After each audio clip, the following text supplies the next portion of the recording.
vez más, un fuerte aplauso y Hab Sukkot Sameach. Y después decíamos, hasta aquí vamos a compartir y se alejaban las personas y un grupo se le acercaba y le decía, queremos que nos explique más.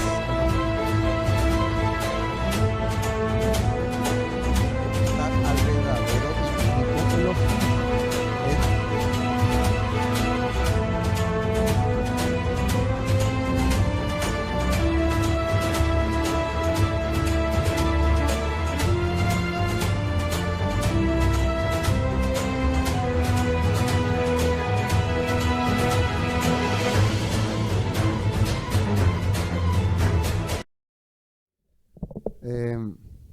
Bueno, el objetivo principal por el cual nos reunimos siempre es y será aprender la palabra, conocer más sobre la escritura y a través de ese punto poder saber si la fe o la vida de creencia que estoy llevando es una vida que se adecua a la escritura y a la voluntad del Padre. Ese es el propósito por el cual nos reunimos y queremos aprender. Y con esto no estoy diciendo, ay, vos sos el que nos vas a enseñar todo y a través de tu predicación vamos a entender todo. No, sino que simplemente va a ser un empuje. Si hoy por primera vez algunos van a escuchar sobre este tema de la fiesta de la cabaña, de Sukkot, no piense que ya es todo el tema.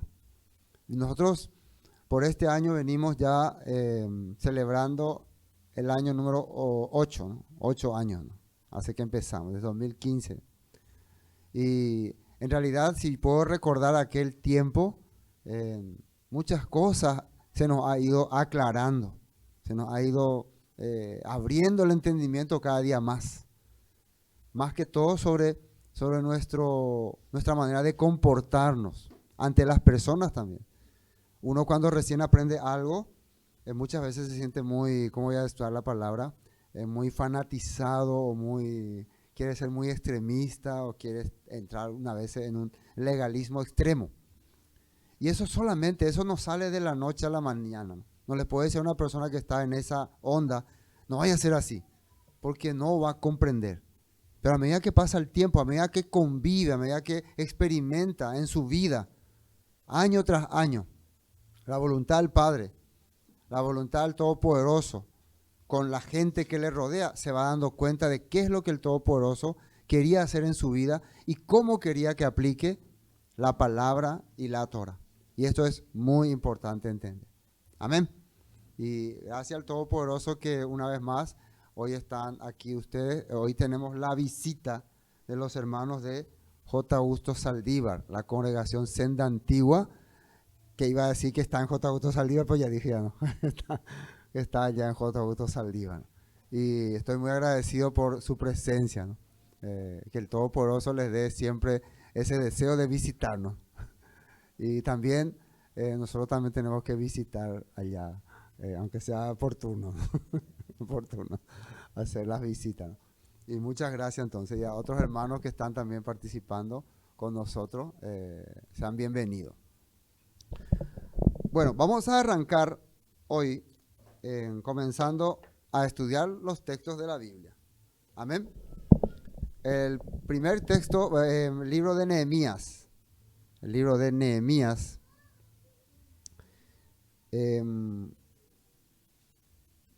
Vamos a analizar lo que en Nehemías, en el tiempo de Nehemías, ellos empezaron a entender cuando después de 70 años y con una Torá totalmente restaurada y editada, se le empezaba a exponer al pueblo los mandatos del Eterno. Porque anteriormente ellos tenían los rollos de la Torá, pero esparcidos y no estaba totalmente unificada. Fue después de que estuvieron en Babilonia, después de que salieron de Babilonia, que Esdras y Nehemías hicieron el trabajo de editarla y ponerla y convertirla en un libro, como la tenemos hoy. Y por primera vez el pueblo podía escuchar todos los relatos referentes a su pueblo, desde Génesis hasta Deuteronomio, ¿no? Todo junto. Y el tiempo en que se relató fue desde la mañana, de las 6 de la mañana hasta el mediodía. Constantemente le estaban leyendo. Imagínense, 6 horas solamente escuchando el relato. Y ahí fue que sus mentes y sus corazones se abrió nuevamente hacia el Eterno y comprendieron algo principal, que es relacionado a las festividades. Bueno, vamos a ver Nehemías, el capítulo 8. Vamos a leer del versículo 1. Capítulo 8, 1. Dice, fíjense ahí, y se juntó todo el pueblo como un solo hombre en la plaza, que está delante de la puerta de las aguas. Y dijeron a Esdras, el escriba, que trajese el Sefer Torah, así se dice en hebreo, ¿no? Sefer Torah de Moisés, el libro de la ley de Moisés, la cual el Eterno había dado a Israel. Pero ya le anticipé que era la primera vez que ellos iban a poder tener la oportunidad de que se le lea todo lo que estaba escrito en la Torah de una sola vez. Porque anteriormente la Torah estaba en pedazos o en porciones y cada grupo tenía diferentes porciones. Por cierto, todo esto nosotros ya hemos estudiado cuando estudiamos el libro de Esdras y Nehemías, ¿no? Pueden ir a Palabra de Vida Eterna y buscarlo capítulo por capítulo y van a entender más detalle. Pero es súper interesante saber cómo fue que se formó la Torah, ya que nosotros somos seguidores de la Torah, queremos hacer lo que dice la Torah. Sería bueno que entendamos por lo menos cómo se desarrolló, cómo se formó, de acuerdo a contextos históricos, de acuerdo a datos de la Biblia también. Entonces todo eso está en los estudios que hicimos de Esdras y Nehemías. Dice el versículo 2, y el Cohen, sacerdote Esdras, trajo la Torá. Recuerden que la palabra ley es una palabra un poco mal traducida, ya explicamos este punto, ¿no? Porque implica poner reglamentos a un pueblo que quiere que se sujete a tu voluntad. Y muchas veces este tipo de ordenanza era impuesta por hombres que aquella época querían que el pueblo se someta a su voluntad.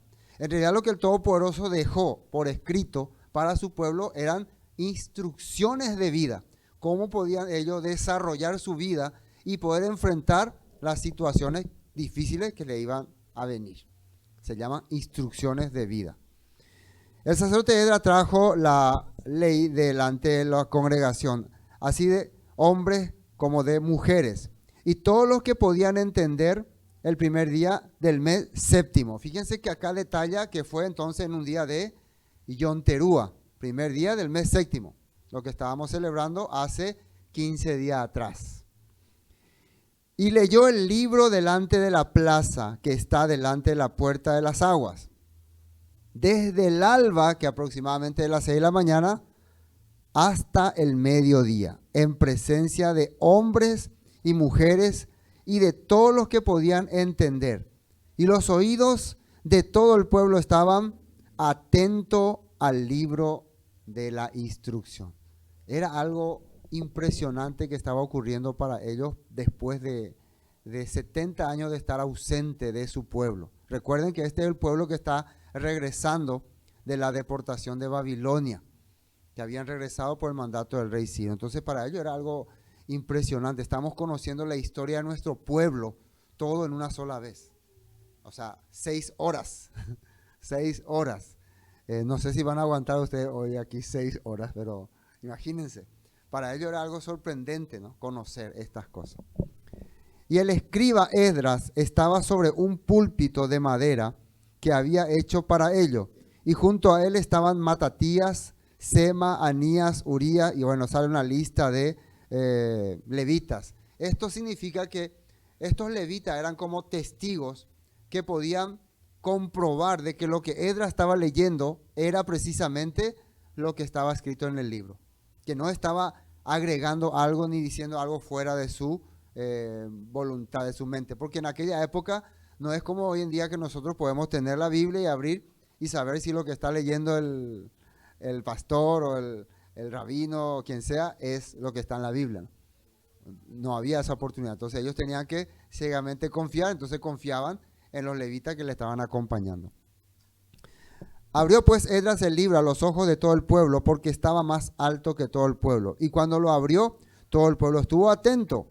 Bendijo entonces Esdras al Eterno, Elohim grande, y todo el pueblo respondió amén, amén, alzando sus manos, y se humillaron y adoraron al Eterno inclinado a tierra. Y los levitas, y ahí sale otra vez la lista de varios levitas que estaban ahí al lado de él, ¿no? Hacían entender al pueblo la Torá, y el pueblo estaba atento en su lugar. O sea, no solamente ellos escucharon la lectura, también después los levitas, los que ya eran más entendidos, se acercaban a las personas y le hacían entender por qué está escrito esto acá, esto de qué tiempo fue, esto de qué se trata. Entonces eso es muy importante también cuando alguien estudia la Torá, tener a alguien que le pueda aclarar algunos puntos para que esos mandatos no sean mal aplicados. Porque hoy en día uno agarra y lee la Torá, acá dice que hay que hacer así y hay que hacerla. Imagínense, si la Biblia dice, y llevarás un cordero y sacrificará, entonces uno agarra su cordero y lleva y lo sacrifica. Entonces todas las cosas tienen una manera de aplicarla. Y el Todopoderoso le da a personas la capacidad de poder explicarlo. Y en este tiempo eran estas personas. 8. Y leían el libro de la ley de Dios claramente y ponían el sentido de modo que entendiesen la lectura. Y Nehemías el gobernador y el sacerdote Esdras, escriba, y los levitas que hacían entender al pueblo, dijeron a todo el pueblo: día santo es al Eterno nuestro Elohim. No os entristezcáis ni lloréis, porque todo el pueblo lloraba oyendo las palabras de la ley. Imagínense, ellos estaban muy emocionados. Es como un pueblo sin identidad, porque muchos de ellos inclusive ya habían nacido en Babilonia, ya no conocían nada de sus antepasados, ya se habían olvidado, ya ellos se criaron con la mentalidad babilónica, algo que ocurre en nuestros días. Nosotros nos hemos criado, hemos aprendido mentalidades que no tienen nada que ver con la cultura del pueblo, la cual nosotros profesamos y creemos, porque nuestro Mesías Salvador vino de ese pueblo. Todas las cosas que nos enseñó se desarrolla en ese pueblo, pero no teníamos ese conocimiento, porque habíamos vivido en un sistema llamado confusión, o sea, Babilonia, que puramente mezcló todo con el correr de los años. Pero después un día se nos aclara, se nos abre la mente, y eso es algo profundo que llega en el corazón de muchas personas. 10. Luego les dijo: id y comed grosuras y bebed vino dulce y enviad porciones a los que no tienen nada preparado, porque día santo es a nuestro Señor. No os entristezcáis, porque el gozo del Eterno es vuestra fuerza. Los levitas pues hacían callar a todo el pueblo, diciendo: callad, porque es día santo y no os entristezcáis. Todo el pueblo se fue a comer y a beber y a obsequiar porciones y a gozar de grande alegría, porque habían entendido las palabras que se les había enseñado. La alegría estaba en poder entender de qué se trata estas palabras. Ahora, el versículo 13. Después de haber probablemente entendido lo que es la Torá, los mandatos, los mandamientos, el origen del pueblo, cómo surgió el pueblo a través de Abraham, Isaac, Jacob, cómo ellos lograron salir de Egipto, cómo cruzaron el río Jordán, cómo conquistaron la tierra. Después de haber entendido todos estos puntos, faltaba algo más, ¿no? Entonces el pueblo se quedó con ese deseo de: queremos saber qué más hay en la Torá que el Padre quiere que hagamos. Porque hoy en día se nos ha enseñado que vos tenés que creer nomás y no tenés que hacer nada. No hay que hacer nada. Pero fíjense que el pueblo nació el deseo: ¿qué podemos hacer? Y sale que al día siguiente se reunieron los cabezas de las familias de todo el pueblo, sacerdotes y levitas, a Esdras el escriba, para entender las palabras de la ley. Entonces, se reunieron las personas, se puede decir, no sé si decir más cultas o más interesadas en las palabras, ¿no? Vamos a decirle que las personas que tenían más interés. Siempre existe cuando en un grupo compartimos así la palabra así de refilón. un grupo que quiere aprender más, que quiere ir más allá de lo que ahora se está explicando. Si hay la posibilidad, quiero entender más. Y ese tipo de personas se reunió con Esdras. Queremos que nos explique más. ¿Se acuerdan que lo mismo ocurría con Yeshua? Yeshua explicaba por parábolas muchas cosas y después decía, bueno, hasta aquí vamos a compartir, y se alejaban las personas y un grupo se le acercaba y le decía, queremos que nos explique más. Inclusive algunos le preguntaban, ¿por qué explicas a la multitud en parábolas? Y Yeshua le explicó, porque esta gente, y esto es duro, ¿no? En realidad no es que está tan interesado en aprender la palabra. Sus corazones no está buscando el reino. ¿Qué es lo que mucha gente que le seguía a Yeshua buscaba? Prosperidad, buscaba beneficio, buscaba algo, ¿no? Tal vez ser parte del reino si se restaura, pero no buscaba el reino que se promete en la Torah. Pero ustedes que están abriendo sus corazones, que se están acercando, ustedes buscan lo que el Todopoderoso quiere entregarles, por eso yo les hablo a ustedes más claramente. Así Yeshua les explicó. Bueno, ¿y qué dice acá un ratito? En la nota 9, no, nota 13. Fíjense lo que dice ahí. Nota 13. Nehemías 8, 12, 14 dice, el 9 de octubre, esto me llamó la atención acá en la Nueva Traducción Viviente, que figura la fecha, no es que yo le agregué, esto así está en la Biblia, ¿no? El 9 de octubre, la fecha de hoy, ¿no? Los jefes de familia de todo el pueblo, junto con los sacerdotes y los levitas, se reunieron con el escriba Esdras para repasar la ley más detalladamente. Ahora, ¿por qué ellos sacaron esa fecha? Esto se hizo un estudio, ¿no? Y ellos empezaron a retroceder, ¿no?, en el tiempo y fijándose de acuerdo a la etapa, de acuerdo a la estación, que era la estación allá en Israel otoño, acá primavera, ¿no? Pero para allá otoño, fueron retrocediendo aproximadamente qué fecha de nuestra actualidad sería el momento en que ellos estarían recordando estas festividades. Y retrocediendo, llegaron a que la fecha aproximada era entre el 1 y el 10 de octubre. Entonces ellos establecían que acá probable, esta es una fecha probable, por eso la pusieron 9 de octubre. Entonces por eso hoy en día muchas personas todavía tienen ese problema con las cuestiones de las fechas, que tiene que ser esta fecha, que tiene que ser esta fecha, pero en realidad no existe una fecha clave exacta en este tiempo. Existe la temporada. Por la temporada podemos saber que estamos en el momento correcto. Por ejemplo, nosotros no podemos estar, aunque nosotros estamos en primavera, nosotros no podemos estar celebrando Pesaj en este momento, porque no es la temporada que los israelitas conmemoraron Pesaj, sino la temporada que los israelitas conmemoraron Pesaj fue en primavera, pero de la otra región. Para nosotros sería otoño, ¿no? Nosotros Pesaj celebramos en otoño. Entonces nosotros nos guiamos por las temporadas allá de la tierra de Israel. Entonces esta es la temporada. Bueno, versículo 14 dice, mientras estudiaban la ley descubrieron que el Señor había ordenado por medio de Moisés que los israelitas debían vivir en enramadas durante el festival a celebrarse durante ese mes. Fíjense que mientras que dice, estudiaban la Torah. Entonces, ¿por qué hoy en día muchas personas no están entendiendo o realizando o considerando estas fiestas? ¿Qué creen ustedes? ¿Por qué sería? ¿Por qué sería que las personas no están considerando la fiesta de Yom Teruah, Yom Kippur, Sukkot y las demás fiestas? ¿Por qué? ¿Cuál sería la razón? No conocen. ¿Y por qué no conocen? Y si acá está diciendo que mientras estudiaban, ¿por qué estudiaban? Porque estas personas se acercaron y queremos saber más. ¿Qué más hay? ¿Qué es lo que el Padre nos enseña para hacer? Pero como el creyente de hoy no quiere hacer, ¿qué es lo que el Padre no quiere que haga? O sea, ¿cómo puedo hacer para que no haga nada yo?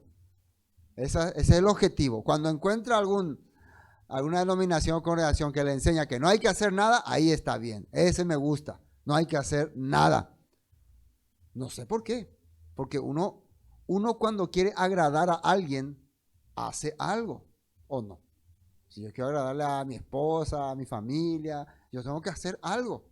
Pero si yo no hago nada y quiero agradar a las personas, entonces me parece que ustedes ven a alguna persona en la casa que no hace nada y trata de agradarle. La persona que no hace nada, ¿qué es lo que logra? Que se le desagrade, ¿no? Porque imagínense, tiene un invitado en la casa y todo el día no hace nada, ¿no? Todo el tiempo no hace nada. Bueno, a un tiempo se le tolera, ¿no?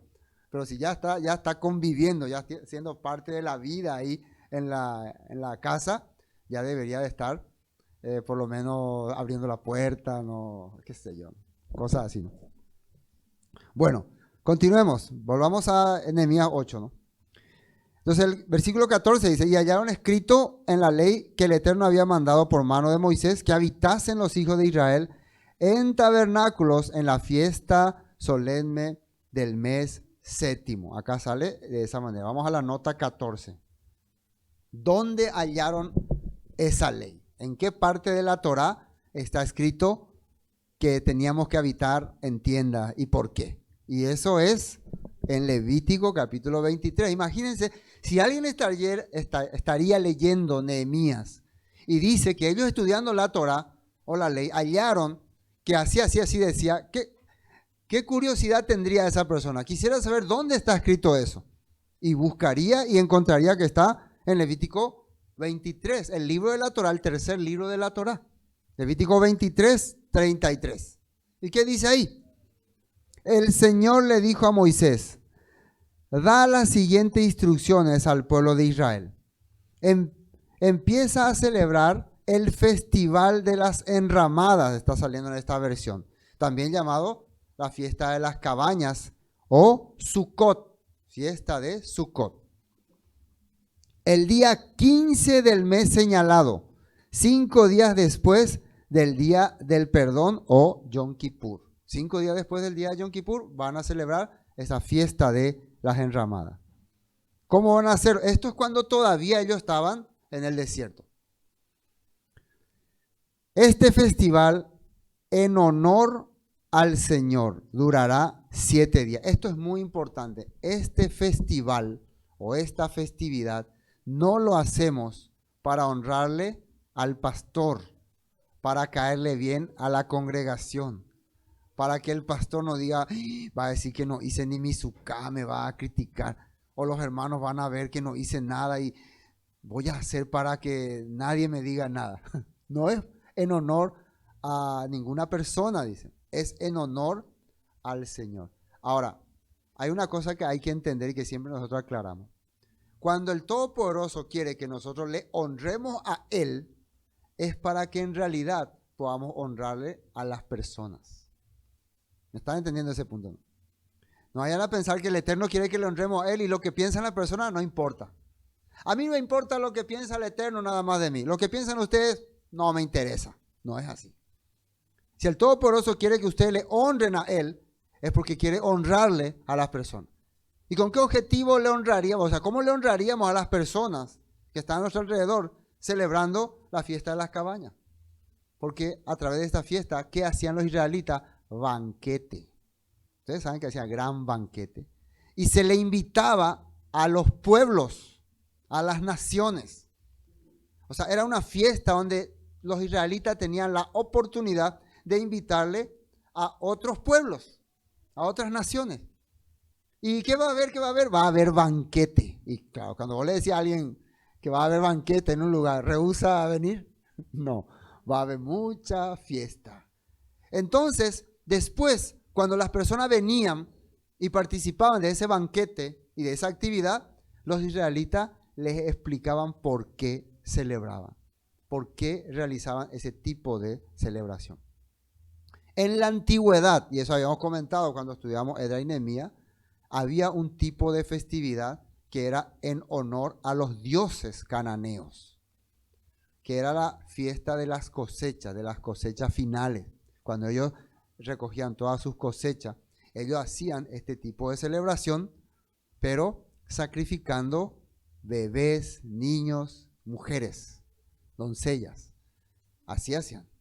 entregándole, derramando la sangre humana por la tierra, porque la diosa madre se saciaba con esa sangre. Este tipo de festividad hacían ellos.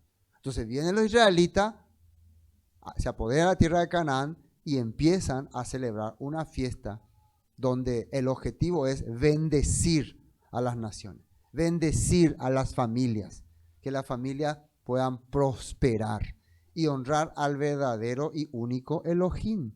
Eso era el objetivo. Entonces, una vez más, en honor al Todopoderoso, pero ¿qué es lo que el Todopoderoso quiere? Que honremos a las personas. Bueno, ¿dónde me quedé? El Señor durará 7 días. Durará 7 días, ¿no? El primer día del festival deberá proclamar un día oficial de asamblea santa, en el cual no harás ningún trabajo habitual. O sea, una fiesta, el primer día era una fiesta con todos los banquetes, con todo lo que hacían los israelitas, y también una asamblea significa un momento de exposición, donde los levitas o los sacerdotes exponían el propósito de la fiesta. Después ellos continuaban con sus labores y también algunos continuaban con la fiesta, porque hay una diferencia entre los israelitas de aquella época y nosotros. Ellos peregrinaban hacia Jerusalén y se establecían a los alrededores de Jerusalén, establecían sus tiendas de campaña. Por lo tanto, para ellos era un viaje de tipo vacaciones, ¿no? Un viaje de vacaciones, entonces ellos dejaban todas sus actividades en su campo y venían y se instalaban a orillas de Jerusalén. Pero las personas que estaban en Jerusalén continuaban sus actividades normales. Entonces lo que se hacía ese primer día era una gran fiesta, una asamblea, después cada uno estaba en sus casas, los que venían de visita tal vez salían a comprar algo, a negociar algo, alguna actividad hacían. Así se desarrollaba la fiesta en aquel tiempo. ¿Me están captando, no? Bueno, esto está en Levítico 23, 35. El primer día del festival deberás proclamar un día oficial de asamblea santa, en el cual no harás ningún trabajo. Y en el versículo 39 dice así: recuerda que este festival de 7 días, en honor al Señor, el festival de las enramadas comienza el día 15 del mes establecido, después que hayas cosechado todo lo que produce la tierra. El primero y octavo día del festival serán días para descansar completamente. El versículo 41, deberás celebrar este festival al Eterno cada año durante 7 días. Esta es una ley perpetua para ti, que se cumplirá en el mes establecido de generación en generación. O sea, esto nosotros le vamos a transmitir a nuestros descendientes para que ellos vayan recordando lo que el Todopoderoso había ordenado. La pregunta es, ya dimos algunas respuestas, ¿no? Pero otra vez, ¿con qué objetivo nuestros nietos, bisnietos, tataranietos y lo que venga después tienen que entender estas cosas? ¿Cuál es la razón? ¿Cuál es el propósito? Porque dentro de esta festividad había lo que se llama como acontecimientos proféticos. O sea, dentro de esta festividad había algo que iba a ocurrir en ese tiempo para que el pueblo pueda, a través de esta festividad, esperar ese acontecimiento profético. ¿Están captando? Ese era el objetivo de que nuestra generación vayan aprendiendo. Además de tener un significado histórico, porque a través de este festival ellos recuerdan su vivencia por Egipto y el tiempo en que el Todopoderoso les estuvo en el desierto 40 años. También recuerdan eso. Levítico 23, 42. Durante 7 días deberás vivir en pequeñas enramadas o suká. Suká se llama la enramada. Sukkot se llama la fiesta de las enramadas. Esa es la diferencia. Entonces yo tengo que decir, ¿estoy en mi Sukkot o estoy en mi suká? ¿Estoy en mi Sukkot? ¿Se dice bien? No, estoy en mi suká. Ahora voy a participar de Sukkot. Ahí sí se dice bien, ¿no? Voy a participar de la fiesta de las cabañas. Entonces, para aclarar un poco de ¿cómo se dice? ¿Matemática? No. ¿Aritmética? No. Caligrafía. Y bueno, 43 dice, esto lo recordará a cada nueva generación de israelitas que yo hice que sus antepasados vivieran en enramada cuando los rescaté de la tierra de Egipto. Yo soy el Eterno, tu Elohim. Entonces, una fiesta para recordar. En este tiempo, nosotros, como a modo simbólico, hacemos las cabañas, ¿no? No necesitamos vivir ahí los 7 días, ¿no? Claro, algunas personas quieren vivir, no hay problema, no hay problema. En aquella época, ¿por qué el mandamiento se establecía de esa manera? Recuerden, les expliqué que ellos peregrinaban a Jerusalén y establecían sus cabañas a orilla de Jerusalén. Nosotros hoy en día ya no podemos ir a peregrinar a Jerusalén. Primeramente porque en Jerusalén no hay ningún templo. Y si vamos a peregrinar tampoco no tiene sentido porque la peregrinación era para estar al lado del templo. En el tiempo de Moisés probablemente al lado del tabernáculo, para recordar el tiempo en que ellos estaban al lado del tabernáculo. Entonces, ¿por qué nosotros hacemos entonces nuestras cabañas? De modo simbólico, que quede bien eso establecido. Eso significa que si una persona hace su cabaña, entonces muy bien, está agradando al Padre, está queriendo acercarse más a la manera de agradarle al Padre. Pero ¿qué pasa si no hace? Si no hizo? Entonces es un hereje al cual hay que crucificarlo y echarlo a la hoguera, que Satanás lo consuma. No, nada que ver. Eso nosotros tenemos que ir entendiendo también, ese método. Y cada persona tiene la manera de querer agradarle de la mejor manera al Todopoderoso. Y si ustedes quieren hacer una super suca, excelente. Si quieren hacer una similitud de suca, es excelente también. ¿Me entienden, no? Lo importante es que tengamos un corazón de paz y de libertad. Y de saber que estamos haciendo las cosas para agradar al Padre. Bueno, ya leímos esto, ¿no? Bueno, entonces, a través de este punto estamos viendo lo que la palabra nos está queriendo enseñar. Vamos ahora a ver el libro de Lucas para ver el mensaje profético escondido en el libro en la fiesta de las cabañas. Y fíjense lo que sale en Lucas. Lucas 1, a ver. Ustedes saben lo que sale en Lucas 1, ¿no? Así que vamos a leer desde el 26. Sí. ¿Qué aparece ahí? El anuncio del nacimiento del Mesías, Yeshua. Eso aparece, ¿no? Y fíjense lo que le dice el ángel. Lo más importante de este anuncio es lo que el ángel le dice a Miriam. Eso es lo más importante. Todo lo demás, aunque para algunos no es secundario, ¿no? Pero probablemente sea secundario. Pero lo más importante, otra vez, ¿qué es? Lo que el ángel le dice a Miriam con relación al niño que va a nacer. Al 6º mes, el ángel Gabriel fue enviado por Elohim a una ciudad de Galilea llamada Nazaret, a una virgen desposada con un varón que se llamaba José, de la casa de David. Y el nombre de la virgen, de la muchacha, era Miriam, o María, dice acá, ¿no? Y entrando el ángel en donde ella estaba, dijo: salve muy favorecida, el Señor es contigo, bendita tú entre las mujeres. Le dijo: tú eres una bendecida mujer. Mas ella, cuando le vio, se turbó por sus palabras y pensaba qué salutación sería esta. Entonces el ángel le dijo: Miriam, no temas, porque has hallado gracia delante de Elohim. Y ahora concebirás en tu vientre y darás a luz un hijo y llamarás su nombre Yeshua. Yeshua se va a llamar este niño. Ahí está, el 32. ¿Qué dice el 32? Este será grande. Es lo que ellos entendían por Mesías, líder. Será autoridad en Israel. Y será llamado Hijo del Altísimo. Será llamado Hijo del Altísimo. Primero va a ser una gran autoridad y su autoridad le va a implicar que le llamen Hijo del Altísimo. No es que automáticamente va a ser Hijo del Altísimo, su autoridad. Y para que su autoridad se manifieste, tiene que vivir, tiene que crecer, la gente tiene que conocerle. Y una vez que conocen y ven su autoridad, este señor, este tipo es el Hijo del Altísimo. ¿Me están captando? Eso va a hacer que ellos entiendan que es Hijo del Altísimo. Hasta ahí está todo bien.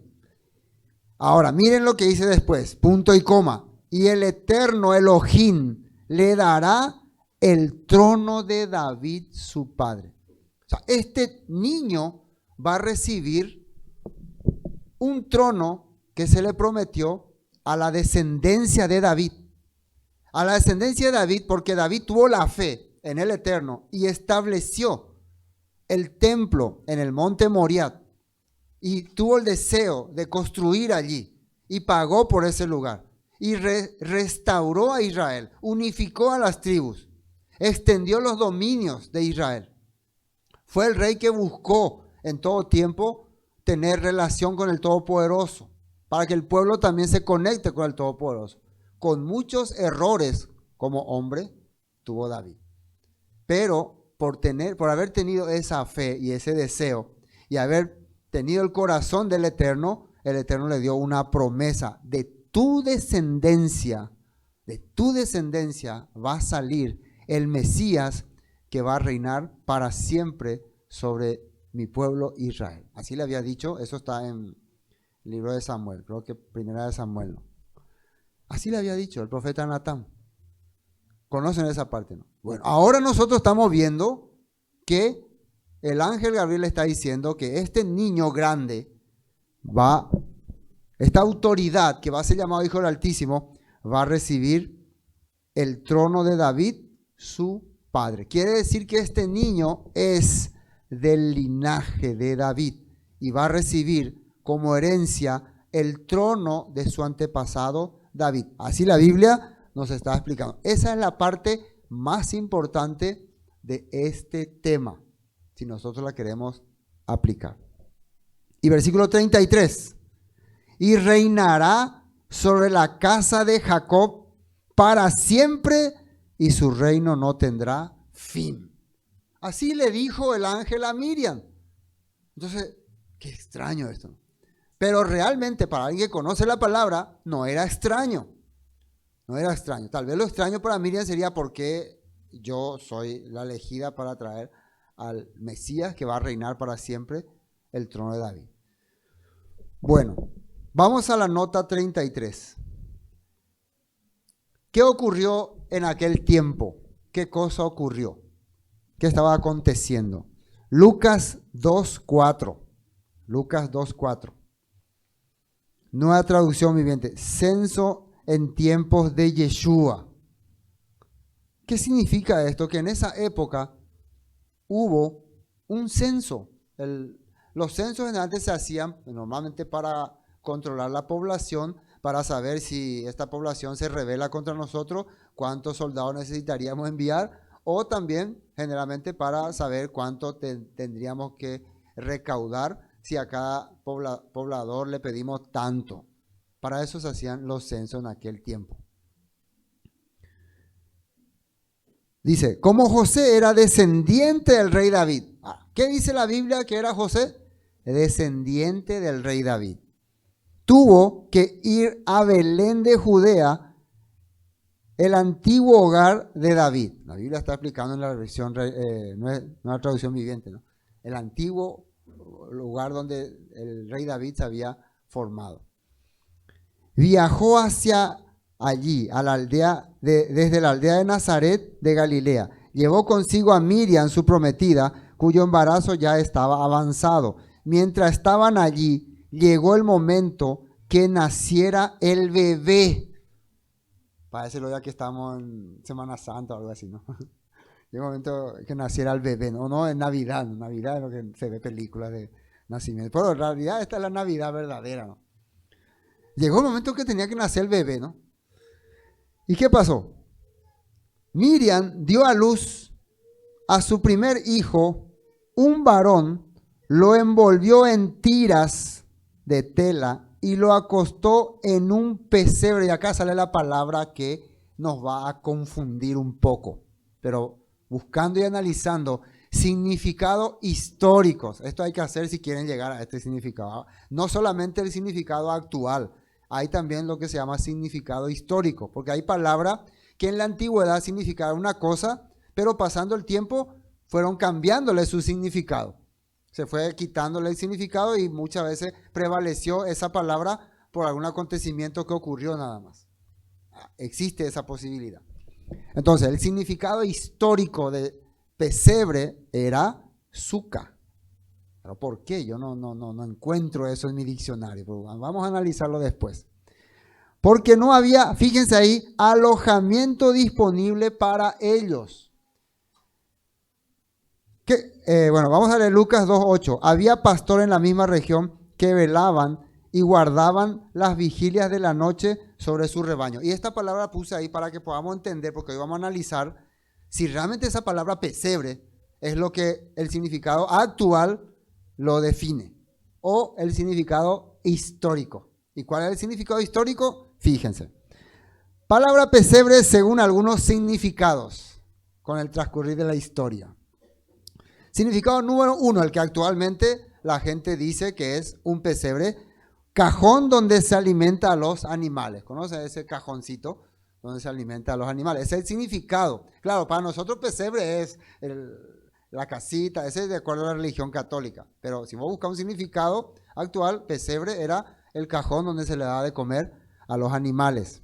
Otro significado es establo donde se guardaban las ovejas o vacas. También es un significado antiguo.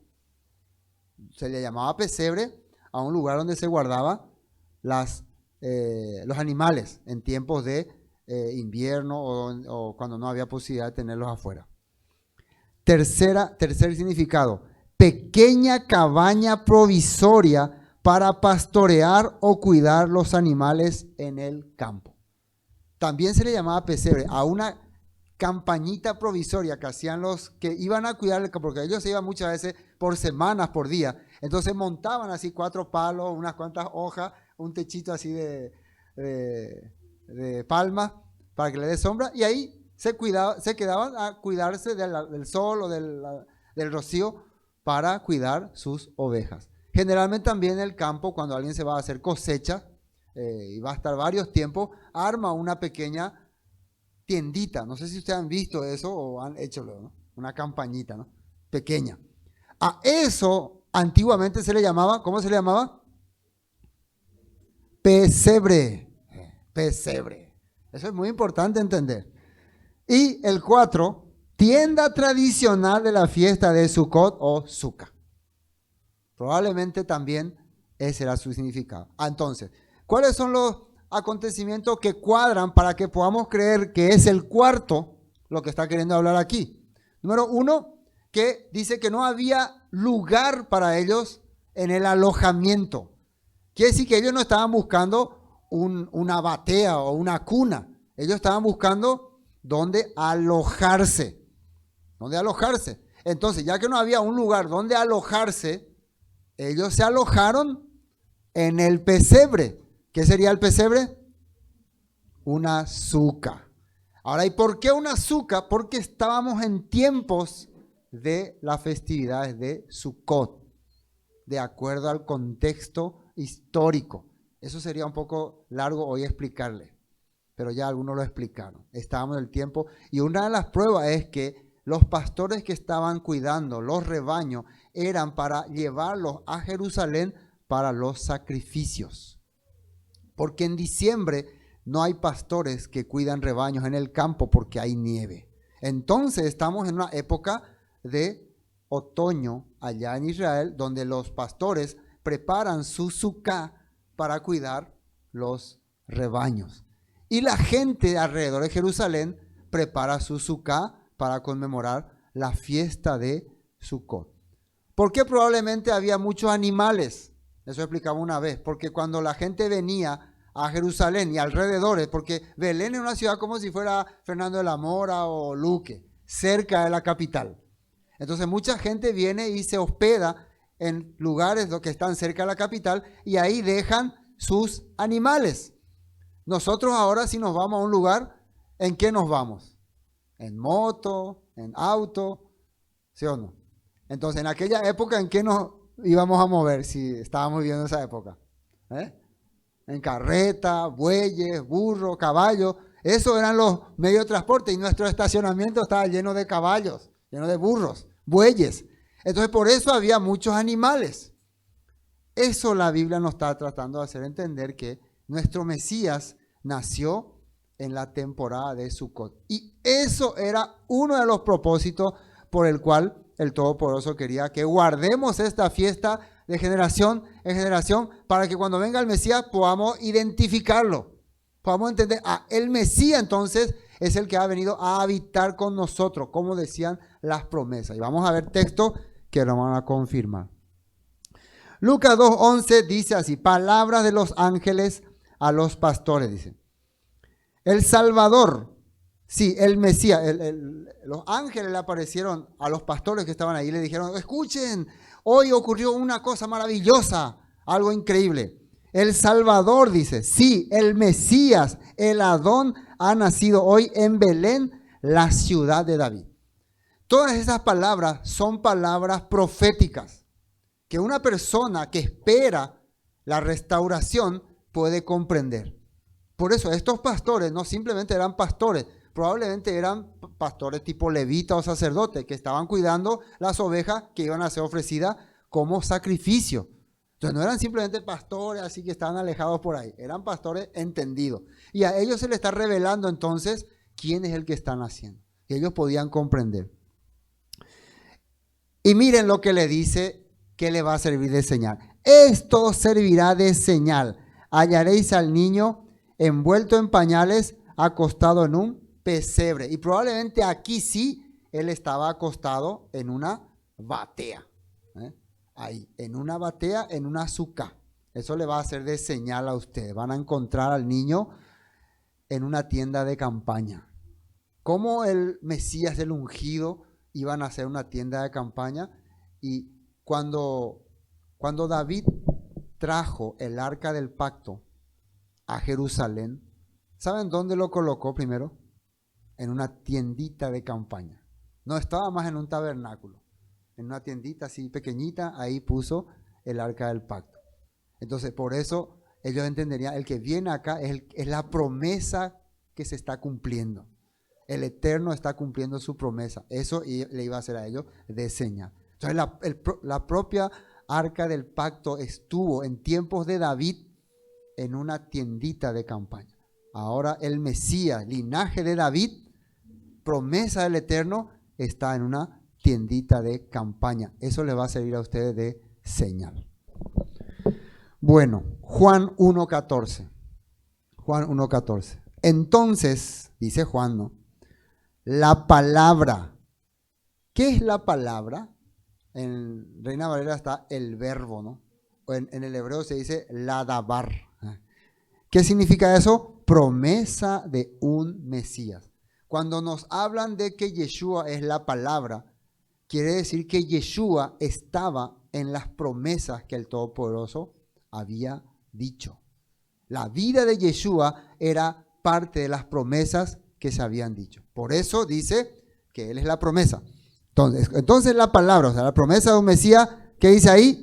Se hizo hombre y vino a vivir entre nosotros. O sea, ¿cómo puede ser que la palabra se pueda hacer hombre? Es cuando yo hablo, vendrá un Mesías que va a restaurar a Israel. Hasta ese momento, ese Mesías, ¿dónde está?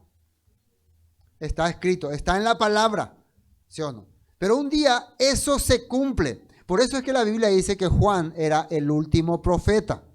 No es que era el último profeta que iba a profetizar. El último profeta que iba a anunciar al Mesías como la palabra. Porque él decía, el que viene detrás de mí es más poderoso que yo. No soy digno ni de desatarle la sandalia. De repente, ese Mesías que Juan estaba hablando, que estaba expresando con su palabra, aparece, se presenta. Y ahí él dice, aquí está el Cordero de Dios que quita el pecado del mundo. Así habla, aquí está. Ahí ya no le presenta más como palabra, sino como persona. Esa palabra se hace carne, se presenta ante las personas. Es un ser, ¿cómo se dice? Visible, manifestable, así, algo así, ¿no? Entonces, eso la Biblia está diciendo, Juan, acá. Dice, estaba lleno de amor. ¿Qué significa amor? Servicio. Vino con deseos de servir, de hacer el bien por los demás, de restaurar la vida de las personas que estaban caídas, ciegos, cojos, paralíticos, enfermos, endemoniados. Él vino a restaurar las vidas de las personas. Porque el propósito del Mesías prometido en la Torá, en los profetas, era un Mesías salvador y restaurador, que iba a fortalecer nuestras vidas, que nos iba a dar otra vez el deseo de querer seguir al Todopoderoso. Ese era el objetivo, ese era el propósito. ¿Se dan cuenta de la importancia de la fecha de Sukkot? De lo que Sukkot nos estaba tratando de hacer entender, de que nuestro Mesías estaba cercano. Amor inagotable y fidelidad. Y hemos visto su gloria, la gloria del único Hijo del Padre. Lucas 2:25. ¿Qué dice aquí? En ese tiempo había en Jerusalén un hombre llamado Simeón. Y atiendan bien cómo era Simeón. Era justo y devoto y esperaba con anhelo que llegara el Mesías. ¿Quién espera la llegada del Mesías? Una persona que es justo y devoto. ¿Quién es justo? Un sadí. Alguien que vive conforme a la palabra del Todopoderoso. Ese es justo. Devoto, dice aquí que era alguien que aplicaba los mandatos del Padre. No era un rebelde, no era un sanguinario. Era alguien que realmente aplicaba todo y siempre estaba en el templo. ¿Y cuál era su esperanza? Que un día él iba a ver al Mesías. Eso el Padre le había revelado. ¿Cómo será que reveló? Por los textos. Él estaba viviendo en los tiempos de acuerdo a lo que los textos decían que iban a ser el Mesías. De acuerdo a las promesas. Y dice, y esperaba con anhelo que llegara el Mesías y rescatara a Israel. El Ruach HaKodesh estaba sobre él y le había revelado que no moriría sin antes ver al Mesías del Eterno. ¿Cómo el Ruach le podía haber revelado esto? De esta manera puede ser, número 1. Simeón, escúchame atentamente. Antes de morir, yo te voy a revelar al Mesías. Señor, ¿en serio? Sí, no te preocupes. Ese es número 1. Número 2, era una persona instruida, preparada. ¿Hay algún texto que habla acerca de aproximadamente en qué fecha van a ser el Mesías? ¿Hay o no hay? Hay. Si uno lee el libro del profeta Daniel y otros libros como de Oseas, narran tiempos, fechas, acontecimientos, momentos. Y el propio Daniel estaba leyendo al profeta Isaías para entender que se acercaban los tiempos en que Israel ya tenía que ser restaurada y regresar a su tierra. Pero que había algo que estaba interrumpiendo y era que el pueblo no se estaba acercando al Padre. Entonces, mientras él estaba orando, ayunando, dice, así dice, ¿no? Oraba, ayunaba, se le aparece un ángel y le dice, tus oraciones han llegado. ¿Y qué le revela? El tiempo en que el Mesías ha de nacer. 70 semanas están establecidas para tu pueblo. Así les va revelando poco a poco. Los acontecimientos que van a ocurrir. Una nación extranjera vendrá y va a pisotear. La casa del Todopoderoso va a estar quebrantada. Todos esos textos que salen en el libro de Daniel capítulo 9, ¿no? Les empieza a narrar. Los hombres de fe que hacían, agarraban estos textos, los estudiaban, los analizaban. Y a través de estos textos podían entender los tiempos en que el Mesías iba a aparecer. ¿Cómo creen ustedes que estos hombres que probablemente vinieron del oriente, ¿no?, pudieron entender que en ese tiempo iban a ser el Mesías? Porque había textos. Algunos dicen que estos eran hombres que venían de Babilonia, que Daniel en su tiempo había fundado una escuela de profetas en Babilonia, que eso era muy común en aquella época. y que estas personas venían siguiendo estos escritos y por eso ellos creían que este era el momento en que el ungido de Israel, Mesías, que iba a restaurar el mundo entero, iba a nacer y por eso ellos vinieron a Jerusalén. Entonces, de la misma manera, este hombre también era una persona que el Rúa, ¿qué es el Rúa? El entendimiento que la palabra te va dando, le abrió. De que escuchó directamente la voz del Eterno, yo no lo puedo comprobar. Yo no lo puedo comprobar. Si alguien dice, yo escuché la voz del Eterno, hay que creer lo que esa persona dice. Pero yo no puedo comprobar eso. Pero si alguien me muestra, pero en los textos está escrito, en la palabra está escrito, eso sí yo puedo comprobar. Eso yo puedo saber. Es como cuando yo le explicaba que Saulo de Tarso andaba diciendo que Yeshua le apareció y le dijo, ¿por qué me persigues? Y muchas veces él relataba eso y cada vez que relataba eso la gente le decía, te volviste loco, estás mal. Pero ¿cómo él hizo para tener muchos seguidores entonces? ¿Cómo es que la gente le empezó a seguir? ¿Cómo es que la gente empezó a creer en Pablo? ¿Simplemente porque él habló que escuchó la voz de Yeshua? No, porque él narraba todos los textos que hablaban sobre Yeshua. Él explicaba desde la palabra antigua de los profetas, los salmos, donde hablaban del Mesías. Y dice que cuando llegaba a una sinagoga, a través de las escrituras, les abría el entendimiento para decirle que Yeshua era el Mesías. Simplemente por testificar que Yeshua me habló, nadie le creería. Eso es importante que podamos entender y captar. Por eso cuando la palabra se te revela, vos podés tener entendimiento de la palabra, entonces tu exposición puede ser más exacta, precisa y clara. Y no puede haber nubes. Eso es muy importante que podamos entender. Bueno, este día, dice acá, el Espíritu le guió al templo, de manera que cuando María y José llegaron para presentar al bebé, Yeshua ante el Señor, como exigía la ley, Simeón no estaba allí, tomó al niño en sus brazos y alabó a Elohim diciendo, Señor soberano, permite ahora que tu siervo muera en paz, como prometiste. He visto tu salvación, la que preparaste para toda la gente. Él es una luz para revelar a Elohim a las naciones. Y Él es la gloria de tu pueblo Israel. Este niño va a ser la luz para las naciones. Les hago recordar qué es lo que se celebraba en Sucot, una fiesta donde ¿a quién se invitaba? A las naciones, donde se convocaba a las naciones, donde el rey de Israel llamaba a todas las naciones para ser parte de su festividad. Este tipo de fiesta la celebraron personas como el rey Josías, el rey Ezequías, y ellos invitaban a todos los pueblos que estaban a su alrededor. Esto es muy importante. Este niño también está naciendo para hacer luz para las naciones. ¿En qué época nació? En Sucot. Vamos a Ezequiel 37:21. Ezequiel 37:21. ¿Qué dice el profeta Ezequiel? 37:21. Esto es muy importante porque está hablando el profeta para los tiempos de Yeshua, ¿no? Y los tiempos después de Yeshua. Eso es muy importante. El profeta Ezequiel se le reveló cosas más allá de su tiempo, ¿no?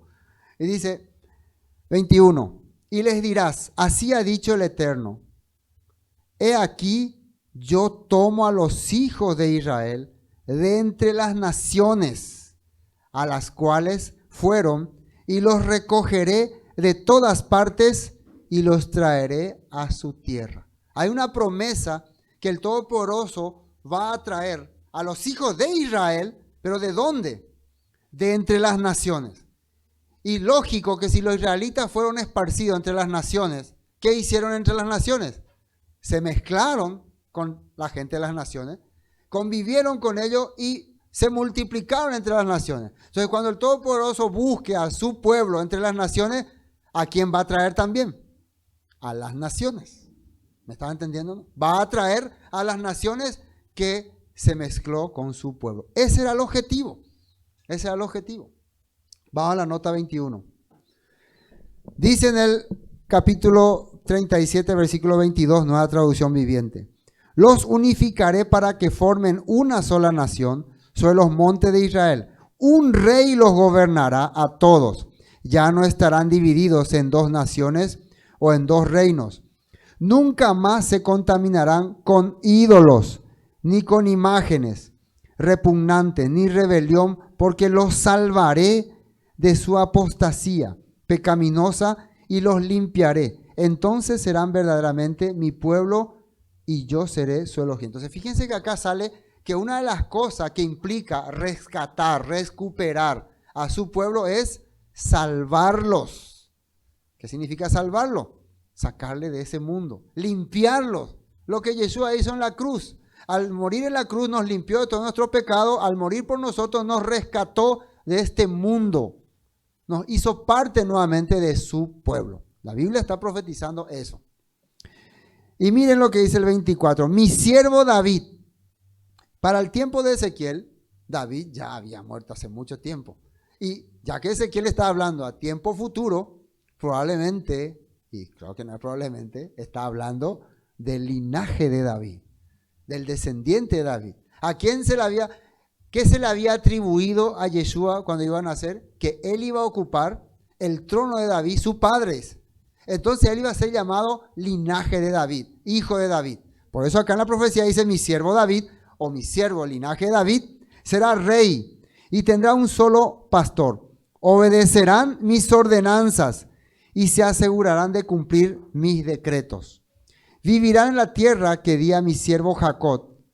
Por cierto, la promesa que le dio el ángel a María le dice que él reinaría sobre la casa de Jacob. Así está escrito. Así dice. Y acá la profecía dice que reinarán mi siervo Jacob, la tierra donde vivieron sus antepasados. Tanto ellos como sus hijos, sus nietos vivirán allí para siempre, de generación en generación. Y mi siervo David será su príncipe por siempre. Haré con ellos un pacto de paz, un pacto eterno. Les daré su tierra y aumentaré su población. Y pondré mi templo en medio de ellos para siempre. Haré mi hogar, o sea, azúcar, hogar es una azúcar. Entre ellos yo seré su Elohim y ellos serán mi pueblo. Y cuando mi templo, cuando mi templo, o sea, morada perpetua, esté en medio de ellos para siempre, las naciones sabrán que yo soy el Eterno, quien hace santo a Israel. O sea, cuando se está, fíjense, para que me vayan captando nomás, habla de primero una morada, un hogar. Este es Yeshua con nosotros al principio. Él vino, habitó con nosotros, dice, el verbo se hizo carne, puso su casa con nosotros. Pero después Él muere, resucita y va a los cielos. Y le da la promesa a su discípulo de que regresará. Pero ya regresará no para poner su suca entre nosotros, sino para poner su templo, un lugar eterno. ¿Me están captando? Lo que sale en el libro de Apocalipsis. Para que podamos nuevamente estar con Él. Todos los que han creído en esta promesa van a morar con el Eterno. Como les expliqué la pasada en John Terúa, ni siquiera la muerte tiene poder contra esta promesa. Y yo si me muero antes, ¿qué pasa, pastor? No importa, porque cuando venga el Mesías, ¿qué va a tocar? Va a tocar el shofar. ¡Tarán! Y ahí es donde los sepulcros, dice, nos va a levantar. Todos los que han muerto con esta promesa. Qué maravilloso, ¿no? Y nosotros vamos a estar ahí presentes. Dice el apóstol Pablo que los que murieron en el Mesías resucitarán primero, luego nosotros le vamos a seguir. Decimos nosotros porque todavía estamos, ¿no? No sabemos si para aquel entonces estaremos, ¿no? Los que estén en ese momento, si es que nosotros ya no estamos, nos van a seguir. Nos van a seguir. Van a ver. Porque es maravilloso, qué maravilloso sería ver a todos nuestros seres antepasados queridos levantándose los sepulcros y yendo en la presencia del Padre. Y después nosotros, ahí te voy y ahí te sigo. Yo no me estoy hablando ya novelísticamente, ¿no? Estoy creando series en mi mente, ¿no? Pero bueno, quiero terminar con este texto. Apocalipsis 19:8. A ella, ¿quién es ella? La congregación que ha sido restaurada y redimida. Se le ha concedido vestirse de lino blanco y puro, de la más alta calidad. Pues el lino de la más alta calidad representa las buenas acciones del pueblo santo de Elohim. O sea, cuando el Todopoderoso vea a su iglesia o su congregación, a su asamblea, ¿no?, restaurada, presentes para formar parte de su reino, le va a decir: ustedes ya no necesitan esa ropa sucia que llevaban antes. Ahora van a llevar una ropa de acuerdo a lo que yo vi que había en sus corazones. Una ropa de lino fino blanco. Cuenta una historia que en una boda, cuando los reyes hacían las bodas en la antigüedad, para no distinguir pobres, ricos, ni pudientes y no pudientes, se le ordenaba a todas las personas que en la entrada se quiten su ropa. O sea, su ropa normal, ¿no? Y que se pongan la ropa que el novio les ofrecía, o el organizador de la boda. Y era una ropa igualito. O sea, todos los invitados estaban igual de vestidos. Entonces no había ningún invitado más excelente, más radiante, nadie. Nadie podía lucirse con su ropa ahí. Todos estaban igual. ¿Por qué? Porque en la boda lo único que tenía que resaltar era el novio y la novia. Los demás tenían que estar todos por igual. ¿Eso qué representa? Que para el novio nuestra antigua vida ya no importa. Si anteriormente había prenda de ladrón, prenda de ramera, prenda de publicano, diferentes tipos de prenda. Pero ante el Eterno, los redimidos, los rescatados, para Él ya no existe esa categoría. Todos son lino blanco y resplandeciente. ¿Por qué? ¿Por qué? Porque el Eterno está viendo nuestros corazones. En nuestros corazones está viendo que ya no está más mi antigua vida. Mi vida corrupta que llevaba antes desapareció cuando yo conocí al Eterno. Eso es lo que vale. Eso es lo que va a hacer resaltar. Pero yo era así, pero mira la ropa que llevo. Eso, no te preocupes, yo te voy a quitar. Aquí en las bodas del Cordero llevarás una ropa lino, que representa las acciones justas de los santos. Y el ángel me dijo: escribe esto: benditos son los que están invitados a la cena de la boda del Cordero. Y añadió: estas son palabras verdaderas que provienen de Elohim. Y la fiesta de Sukkot es una fiesta de bodas. Y se le invitaba, claro, ustedes me dirán, ¿a todas las naciones se le invitaba? Claro, se le invitaba a las naciones, ¿para qué? Para quitarle su traje común y ponerle lino fino. Ahí no iban más a ser amonita, o moabita, hitita, ahí iban a ser todo pueblo del Eterno. Por eso se les invitaba, porque eso eran las reglas en una boda. No, yo quiero usar mi ropa de filisteo. Lo siento, señor filisteo, pero si quiere entrar a la boda del gran rey de Israel, tiene que quitarse su ropa de filisteo. Mi ropa de amonita yo quiero llevar. No, lo siento, no puedo. Tiene que quitar. Acá todos como pueblo de Elohim. Así era. Entonces las personas que querían, ¿se acuerdan de la parábola del que no tenía ropa de boda? ¿Se acuerdan? Pueden entender qué pasó. Ese es un rebelde que no quiso usar la ropa de la boda, entonces sáquenlo a este tipo de aquí. ¿Qué está haciendo acá con esa ropa extraña, con esa ropa que confunde? Queda fuera. Bueno, hermanos, así, una vez más, gracias al Todopoderoso por habernos permitido una conmemoración más de la fiesta de Sukkot. Y estoy muy agradecido que me hayan aguantado esta 1 hora 4 minutos. Acá tengo marcado cuánto, ¿no?, de predicación. Espero que las palabras, recuerden que esto no es todo Sukkot. Hay muchas cosas más, ¿no? Nosotros tenemos más estudios relacionados a Sukkot que hicimos años atrás. Pueden buscarlo y seguir enriqueciendo su conocimiento.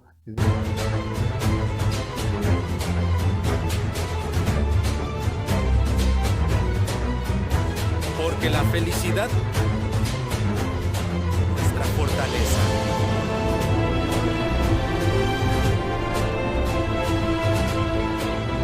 Celebramos la fiesta de las cabañas, siguiendo las instrucciones de Jehová.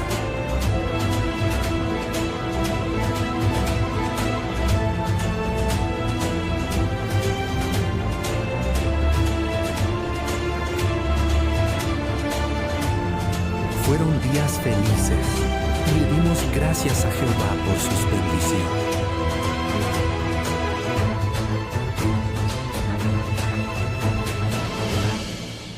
Una vez más, un fuerte aplauso y Hab Sukkot Sameach.